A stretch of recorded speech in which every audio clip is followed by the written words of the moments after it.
Israel America Iran ನಡುವಿನ ಘೋರ ಯುದ್ಧದಿಂದ ಜಗತ್ತಿನ ಅರ್ಥ ವ್ಯವಸ್ಥೆಯೇ ಅಲುಗಾಡ್ತಾ ಇದೆ. ತೈಲ ಬೆಲೆ, ಚಿನ್ನ, ಬೆಳ್ಳಿಯ ಬೆಲೆ ಏರಿಕೆ ಆಗ್ತಾ ಇದ್ದು ಷೇರು ಮಾರುಕಟ್ಟೆಯಲ್ಲಿ ತಲ್ಲಣ ಶುರುವಾಗಿದೆ. ವಿಶ್ವಸಂಸ್ಥೆಯಲ್ಲಿ ಇರಾನ್ ಪರವಾಗಿ ಚೀನಾ ನಿರ್ಣಯ ಮಂಡಿಸಿದೆ. ಯುರೋಪಿಯನ್ ಒಕ್ಕೂಟ ರಾಜತಾಂತ್ರಿಕ ಮಾತುಕತೆಗೆ ಸಲಹೆ ಕೊಟ್ಟಿದೆ. ಕೊಲ್ಲಿ ರಾಷ್ಟ್ರಗಳ ನಾಯಕರಿಗೆ ಪ್ರಧಾನಿ ಮೋದಿ ಫೋನ್ ಮಾಡಿ ಪರಿಸ್ಥಿತಿಯನ್ನ ಅವಲೋಕಿಸಿದ್ದಾರೆ. ಶಾಂತಿ ಮಂತ್ರವನ್ನು ಪಠಿಸಿದ್ದಾರೆ.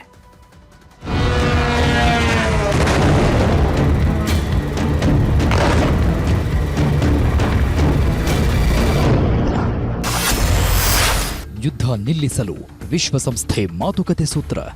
ಇರಾನ್ ದೇಶವನ್ನೇ ನೆಲಸಮ ಮಾಡಲು ಅಮೆರಿಕ, ಇಸ್ರೇಲ್ ಹಠಕ್ಕೆ ಬಿದ್ದಿವೆ. ಇರಾನ್ನಲ್ಲಿ ಹೊಸ ಸರ್ಕಾರ ರಚನೆ ಮಾಡೋವರೆಗೂ ನಿದ್ರಿಸಲ್ಲ ಅಂತ ಬಾಂಬ್ಗಳ ಮೇಲೆ ಬಾಂಬ್ಗಳನ್ನ ಹಾಕಲಾಗ್ತಿದೆ.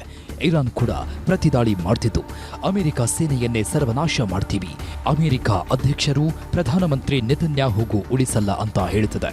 3 ದಿನದಲ್ಲಿ 600ಕ್ಕೂ ಹೆಚ್ಚು ಜನ ಸತ್ತಿದ್ದಾರೆ. ಸಾವಿರಾರು ಕಟ್ಟಡಗಳು, ತೈಲ ಘಟಕಗಳು, ಯುದ್ಧ ವಿಮಾನಗಳು ಸರ್ವನಾಶವಾಗಿದ್ದು ಲೆಕ್ಕಕ್ಕೆ ಸಿಗದಷ್ಟು ನಷ್ಟ ಆಗಿದೆ.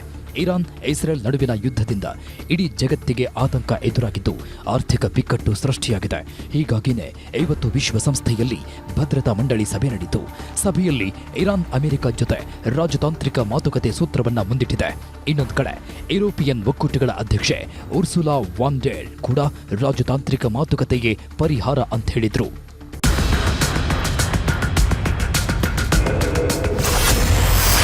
ಇರಾನ್ ಬೆನ್ನಿಗೆ ನಿಂತ ಚೀನಾ, ರಷ್ಯಾ. ಇರಾನ್ ರಾಜಧಾನಿ ಟೆಹರಾನ್ ಮೇಲೆ ನಡೆದ ಇಸ್ರೇಲ್ ಅಮೆರಿಕ ದಾಳಿಯನ್ನ ರಷ್ಯಾ ಅಧ್ಯಕ್ಷ ವ್ಲಾದಿಮಿರ್ ಪುಟಿನ್ ಖಂಡಿಸಿದ್ರು. ಇದು ಟೆಹರಾನ್ ವಿರುದ್ಧ ನಡೆಸ್ತಾ ಇರೋ ಆಕ್ರಮಣ ಅಂತ ಪುಟಿನ್ ಹೇಳಿಕೆ ನೀಡಿದ್ದಾರೆ. ಅಷ್ಟೇ ಅಲ್ಲ, ಇರಾನ್ ನಾಯಕತ್ವದೊಂದಿಗೆ ರಷ್ಯಾ ನಿರಂತರ ಸಂಪರ್ಕದಲ್ಲಿದೆ. ಪರ್ಷಿಯನ್ ಕೊಲ್ಲಿ ಪ್ರದೇಶ ಸೇರಿದಂತೆ ಸಂಘರ್ಷದಿಂದ ಪ್ರಭಾವಿತವಾಗಿರುವ ಇತರ ದೇಶಗಳ ನಾಯಕರೊಂದಿಗೆ ಮಾಸ್ಕೋದಿಂದ ಮಾತುಕತೆ ನಡೆಸ್ತಾ ಇದ್ದು ಅಗತ್ಯ ನೆರವು ನೀಡಲು ರಷ್ಯಾ ನಿರ್ಧರಿಸಿದೆ. ಇನ್ನೊಂದು ಕಡೆ ವಿಶ್ವಸಂಸ್ಥೆಯಲ್ಲಿ ಚೀನಾ ಇರಾನ್ ಮೇಲಿನ ದಾಳಿ ಖಂಡಿಸಿ ಅಮೆರಿಕ ವಿರುದ್ಧ ನಿರ್ಣಯ ಅಂಗೀಕಾರ ತೆಗೆದುಕೊಂಡು ಯುದ್ಧ ನಿಲ್ಲಿಸಬೇಕು, ಗಲ್ಫ್ ರಾಷ್ಟ್ರಗಳ ಸಾರ್ವಭೌಮತ್ವ, ಭದ್ರತೆ ಮತ್ತು ಪ್ರಾದೇಶಿಕ ಸಮಗ್ರತೆಯನ್ನು ಸಹ ಸಂಪೂರ್ಣವಾಗಿ ಗೌರವಿಸಬೇಕು ಅಂತ ಹೇಳಿದೆ. ಯುದ್ಧ ನಿಲ್ಲಿಸಿ ಶಾಂತಿ ಕಾಪಾಡಲು ಮೋದಿ ಮನವಿ. ಪಶ್ಚಿಮ ಏಷ್ಯಾದಲ್ಲಿ ಉಂಟಾಗಿರುವ ಸಂಘರ್ಷವನ್ನು ಪರಿಹರಿಸಲು ಪ್ರಧಾನಿ ನರೇಂದ್ರ ಮೋದಿ ಶಾಂತಿ ಮಂತ್ರ ಪಠಿಸಿದ್ದಾರೆ. ಇಸ್ರೇಲ್ ಪ್ರಧಾನಮಂತ್ರಿ ಬೆಂಜಮಿನ್ ನೆತನ್ಯಾಹುಗೆ ಫೋನ್ ಮಾಡಿ ಮಾತಾಡಿದ್ದಾರೆ. ಪ್ರಸ್ತುತ ಪ್ರಾದೇಶಿಕ ಪರಿಸ್ಥಿತಿಯ ಬಗ್ಗೆ, ಇತ್ತೀಚಿನ ಬೆಳವಣಿಗೆಗಳ ಬಗ್ಗೆ ಭಾರತ ಕಳವಳ ವ್ಯಕ್ತಪಡಿಸಿದೆ. ಭಾರತಕ್ಕೆ ನಾಗರಿಕರ ಭದ್ರತೆಯು ಅತ್ಯಂತ ಆದ್ಯತೆಯಾಗಿದೆ ಎಂದು ಒತ್ತಿ ಹೇಳಿದ್ದೇನೆ. ಯುದ್ಧವನ್ನು ಬೇಗನೆ ನಿಲ್ಲಿಸುವ ಅಗತ್ಯವನ್ನು ಭಾರತ ಪುನರುಚ್ಚರಿಸಿದ್ದು ನೆತನ್ಯಾಹು ಅವರಿಗೂ ಮನವಿ ಮಾಡಿದ್ದೇನೆ. ಬಹರೇನ್, ಫ್ರಾನ್ಸ್, ಯುಎಇ, ಸೌದಿ ನಾಯಕರಿಗೂ ಮೋದಿ ಫೋನ್. ಇರಾನ್ ನಡೆಸ್ತಾ ಇರುವ ಪ್ರತಿ ದಾಳಿಯಲ್ಲಿ ಇಸ್ರೇಲ್ಗೆ ಎಷ್ಟು ಹೊಡೆತ ಬೀಳ್ತಿದೆಯೋ ಅಷ್ಟೇ ಹೊಡೆತ ಬಹರೇನ್ ದೇಶಕ್ಕೂ ಬೀಳುತ್ತದೆ. ಇರಾನ್ ಸಿಡಿಸ್ತಾ ಇರೋ ಒಂದೊಂದು ಕ್ಷಿಪಣಿಗಳು ಬಹರೇನ್ ನೆಲದಲ್ಲಿ ರಕ್ತದ ಕೋಡಿ ಹರಿಯುವಂತೆ ಮಾಡಿದೆ. ಹೀಗಾಗಿ ಪ್ರಧಾನಿ ಮೋದಿ ಕೊಲ್ಲಿ ರಾಷ್ಟ್ರಗಳ ನಾಯಕರಿಗೂ ಕರೆ ಮಾಡಿ ಯುದ್ಧದಿಂದ ಆಗಿರುವ ಸಾವು ನೋವುಗಳಿಗೆ ಕಳವಳ ವ್ಯಕ್ತಪಡಿಸಿದರು. ಬಹರೇನ್ ರಾಜ ಹಮದಿಸಾ ಅಲ್ ಖಲೀಫಾ ಮತ್ತು Saudi Arabia prince Mohammed bin Salman ಅವರೊಂದಿಗೆ ದೂರವಾಣಿ ಸಂಭಾಷಣೆ ನಡೆಸಲಾಯಿತು. ಅಮೆರಿಕ ಇಸ್ರೇಲ್ ದಾಳಿಗೆ ಪ್ರತೀಕಾರವಾಗಿ ಇರಾನ್ ನಡೆಸಿರುವ ಕ್ಷಿಪಣಿ ದಾಳಿಗಳ ಅನಾಹುತಗಳ ಬಗ್ಗೆ ಮಾತುಕತೆ ನಡೆಸಿದೆ. ಯುಎಇ ಅಧ್ಯಕ್ಷ ಶೇಖ್ ಮೊಹಮ್ಮದ್ ಬಿನ್ ಜಾಯೇದ್ ಅಲ್ ನಾಹ್ಯಾನ್ ಅವರೊಂದಿಗೂ ಮಾತನಾಡಿದ್ದು ಗಲ್ಫ್ ದೇಶದ ಮೇಲೆ ಇರಾನ್ ನಡೆಸಿದ ದಾಳಿಯನ್ನು ಬಲವಾಗಿ ಖಂಡಿಸಲಾಯಿತು. ಜೀವಹಾನಿಗೆ ಸಂತಾಪ ಸೂಚಿಸಿದ್ದು ಗಲ್ಫ್ ರಾಷ್ಟ್ರಗಳಲ್ಲಿನ ಭಾರತೀಯ ನಾಗರಿಕರ ರಕ್ಷಣೆಗೂ ಮನವಿ ಮಾಡಲಾಗಿದೆ.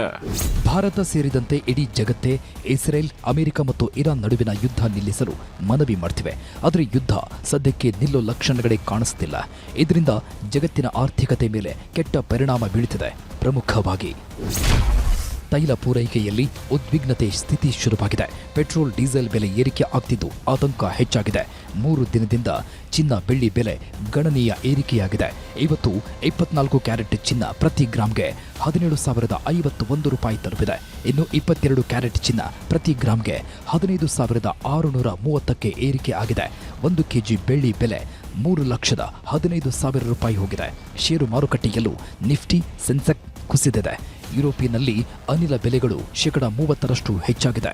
ಇದಿಷ್ಟಲ್ಲ, 40 ದೇಶಗಳ 5,000ಕ್ಕೂ ಹೆಚ್ಚು ವಿಮಾನ ಹಾರಾಟ ಸ್ಥಗಿತವಾಗಿದ್ದು, ಭಾರತದಲ್ಲೇ 700ಕ್ಕೂ ಹೆಚ್ಚು ವಿಮಾನಗಳ ಹಾರಾಟವನ್ನ ನಿಲ್ಲಿಸಲಾಗಿದೆ. ಇನ್ನು ಸಮುದ್ರ ಮಾರ್ಗವೂ ಬಂದಾಗಿದ್ದು, ಆಮದು ರಫ್ತು ಮಾಡಲು ಆಗದೆ ವ್ಯಾಪಾರ ವಹಿವಾಟಿಗೆ ದೊಡ್ಡ ಹೊಡೆತ ಬಿದ್ದಿದೆ. ಒಟ್ನಲ್ಲಿ ಯುದ್ಧ ಅಮೆರಿಕ ನಿಲ್ಲಿಸೋದಿಲ್ಲ, ಇಸ್ರೇಲ್ ಸುಮ್ಮನಾಗ್ತಿಲ್ಲ, ಇರಾನ್ ದೇಶನೂ ಪ್ರತೀಕಾರದ ದಾಳಿಯನ್ನು ಬಿಡ್ತಿಲ್ಲ. 3 ದಿನದ ಯುದ್ಧದಲ್ಲಿ ಸಾವು ನೋವು ಆದ ನಷ್ಟಗಳು ಲೆಕ್ಕಕ್ಕೆ ಸಿಗುತ್ತಿಲ್ಲ. ಒಟ್ನಲ್ಲಿ 3ನೇ ಮಹಾಯುದ್ಧದ ಆತಂಕ ಎದುರಾಗಿದ್ದು, ಯುದ್ಧದಿಂದ ಆಗ್ತಿರೋ ಸಮಸ್ಯೆಗಳ ಸರಮಾಲೆಯು ದೊಡ್ಡದಾಗ್ತಾ ಹೋಗ್ತಿದ್ದು, ಯಾವಾಗ ಯುದ್ಧ ಕೊನೆಯಾಗುತ್ತೋ ಗೊತ್ತಿಲ್ಲ. Bureau report, news 18.